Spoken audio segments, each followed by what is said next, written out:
Today let's talk about impact of beta blocker up titration on patients after transcatheter edge-to-edge mitral valve repair for secondary mitral regurgitation, the Ocean Mitral Registry. Optimal medical therapy for patients with secondary mitral regurgitation undergoing transcatheter edge-to-edge mitral valve repair (MTER) remains unclear. This study aimed to investigate the association between beta blocker up titration and clinical outcomes after mitral transcatheter edge-to-edge repair.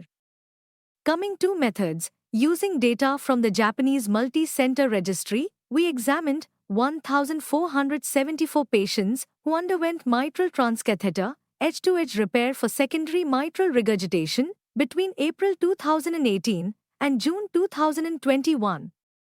Beta blocker up titration was defined as an increased dose of beta blockers 1 month after mitral transcatheter edge-to-edge repair compared with that before mitral transcatheter edge-to-edge repair.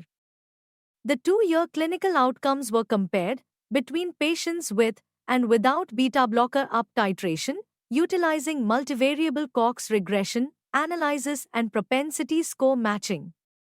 Coming to results of the 1,474 patients who underwent mitral transcatheter edge-to-edge repair, 272, 18.4%, were receiving increasing doses of beta blockers at the 1-month follow-up.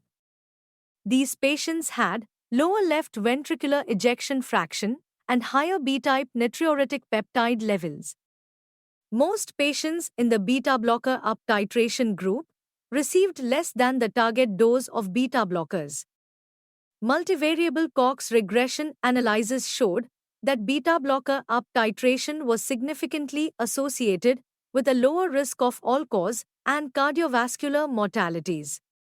Propensity score matching analysis revealed consistent findings. Subgroup analysis revealed a significant interaction between beta blocker up titration and left ventricular ejection fraction less than or equal to 40%. In conclusion, in patients with secondary mitral regurgitation, beta blocker up titration after mitral transcatheter edge-to-edge repair was associated with better clinical outcomes, especially in the group with and left ventricular ejection fraction less than or equal to 40%. Efforts to up titration, guideline-directed medical therapy after mitral transcatheter edge-to-edge repair for secondary mitral regurgitation may be necessary even if reaching the target dose proves challenging.